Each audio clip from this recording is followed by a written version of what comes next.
Apple is about to charge you $200 more for an iPhone, and most people won't even realize it happened. The iPhone 18 Pro starts at $1,299. That's not a rumor anymore. That's what every credible source is pointing to. The current Pro starts at $1,099. That's a $200 jump in one generation. And here's the part that's actually wild. The iPhone 18, the regular one, won't even exist in September. There's one specific reason Apple is doing this, and it has nothing to do with the features. We'll get to it. But first, let me show you what you're actually paying for, because some of it is genuinely impressive and some of it is going to make you raise an eyebrow. Picture this.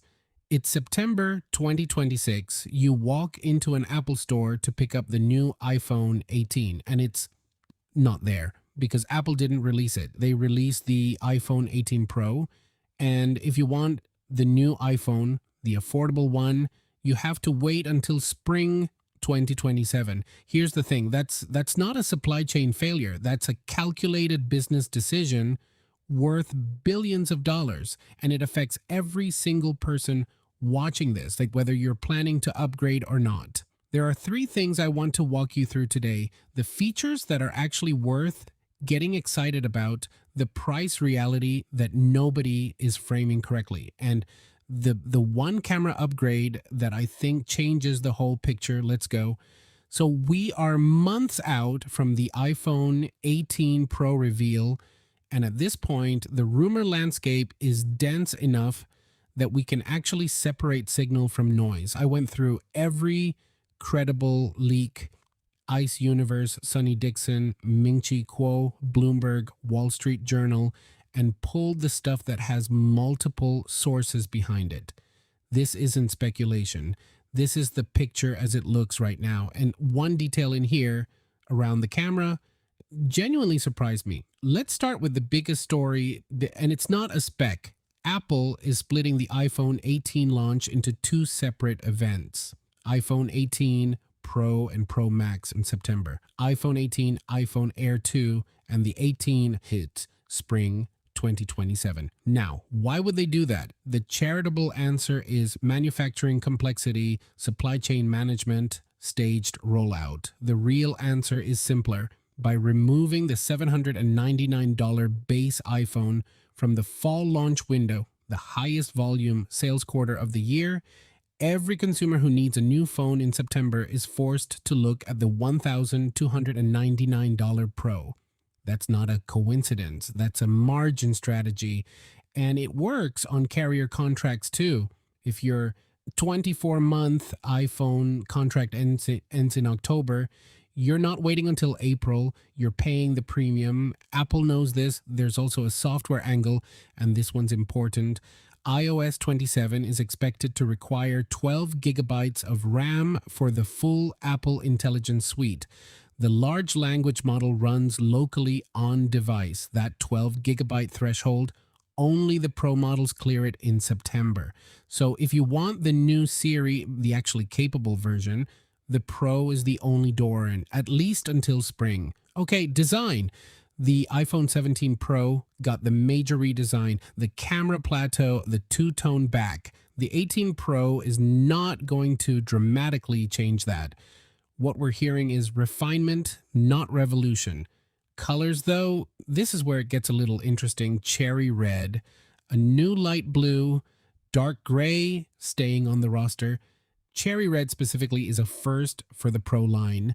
Now, the display, two things worth knowing. The dynamic island is reportedly getting 35% smaller. That sounds minor, but if you use Face ID a lot, if you watch video, if the island bothers you, that's actually a meaningful change. And the second thing, Apple is pushing suppliers for brighter panels and more power efficient LTPO plus technology. The Pro Max could also get slightly heavier. We're talking 7 grams, about the weight of a AAA battery. You probably won't notice it. The person who spends 30 minutes in an Apple store comparing feel in their hand will notice it. That person is watching this video. You're welcome. Here's the one that actually moved the needle for me. variable aperture. Right now, every iPhone has a fixed aperture. The lens opening is set, it doesn't change based on the environment. The iPhone 18 Pro is reportedly getting a variable aperture system, meaning the camera physically adjusts how much light it lets in based on conditions. Bright outdoor scene, it stops down. Dark restaurant at 9 p.m. opens up. This is how professional cameras have worked for decades. It's how DSLR users have shot for years. And if this is real, and ETNews reports that the modified system has already entered production, this is the first time that kind of optical control comes to a mainstream smartphone. All three cameras on the 17 Pro were already 48 megapixels. So the pixel count isn't the story this year. The story is how those pixels are being lit. That's actually a more interesting upgrade. The A20 chip, built on TSMC's 2 nanometer process, previous generation was 3 nanometer, more transistors in the same space, more efficiency, faster neural engine. The number that should get your attention, though, chip costs are reportedly rising 50%. That's not coming out of Apple's margin, that's going into your price tag. And there's another piece of engineering worth knowing. TSMC's wafer level multi chip module technology integrates RAM directly into the same wafer as the CPU, GPU, and neural engine. What that means practically: faster memory access, lower power draw, better sustained performance under load. One more thing, Apple is reportedly considering putting the high-end chip variant, the Pro chip essentially, across the entire iPhone 18 lineup. Not just the Pro, that would be unusual, and it would narrow one of the key reasons to pay more for the Pro. We'll see if that holds. The modem is also getting an upgrade. The C2, Apple's second proprietary modem, is expected in the 18 Pro satellite connectivity support, less location data retained by networks, and this is Apple's chip, not a third-party component, which typically means better integration and efficiency, battery numbers quickly. iPhone 18 Pro Max up to 5,200 milliamp hours, up from 5,088 on the 17 Pro Max. Not a massive jump on paper, but pair a larger battery with a more efficient chip and modem, and the real-world difference could be substantial. The regular 18 Pro is more conservative, going from 4,252 to roughly 4,288 milliamp hours, basically flat. If battery life is your primary concern, Pro Max is the clear answer, same as every year. Okay, the price: iPhone 18 Pro $1,299.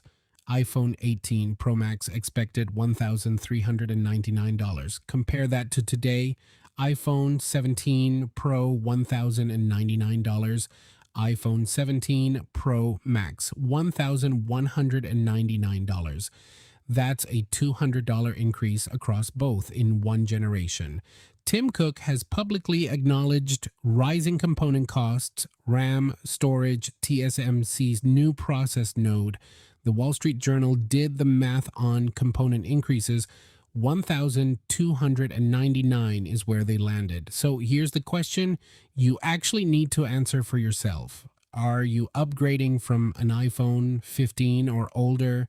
The camera, the chip, the modem, it's a meaningful jump, might be worth it. Upgrading from a 16 Pro, the camera might get you. Upgrading from a 17 Pro, save your money. One more thing to cover, because if you're watching this, you're probably also wondering about the iPhone Ultra, Apple's first foldable. 3 differences that actually matter. 1, form factor. The Ultra is a foldable, outer display, inner display, like a small iPad. The 18 Pro is a traditional iPhone. If you like the current iPhone shape, but you want the Pro, if the foldable concept genuinely excites you, the Ultra is the other door. 2, the telephoto camera. The Pro keeps it. The Ultra doesn't get one. If you shoot at distance, portraits at events, wildlife, anything where zoom matters, the 18 Pro wins on camera. 3. Performance under load. Both devices are expected to have the 20 Pro chip. But the Ultra uses a different material design and titanium based, similar to the iPhone Air. The 18 Pro uses aluminum unibody with vapor chamber cooling in sustained tasks, long gaming sessions, video editing, anything that generates heat. And the Pro's thermal management is expected to hold up better. Same chip, different ceilings. That's actually worth knowing before you decide. So, where does this land? The iPhone 18 Pro is a real upgrade. Variable aperture camera, genuinely new territory for smartphones. A 20 chip, meaningfully faster and more efficient. C2 modem as a better connectivity, more private, slightly smaller dynamic island, better display tech. But the price is the honest conversation. $1,299 is not a small ask. And Apple's decision to remove the base iPhone from the fall lineup is not a coincidence.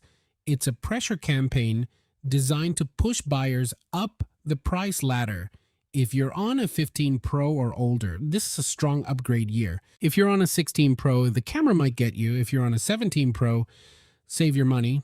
And if you're waiting for the regular iPhone 18 spring 2027, that's the honest answer. Whether that wait is worth it depends entirely on what's in your pocket right now. Apple is betting that the iPhone 18 Pro becomes the new baseline, the phone people reach for when they just want the current iPhone. Whether consumers accept that $200 premium without pushback, that's the story to watch in October. I'll be back with hands-on coverage the minute these ship. Until then, if you're still deciding between the Ultra and the Pro, I put together a breakdown on exactly that. It's linked right here.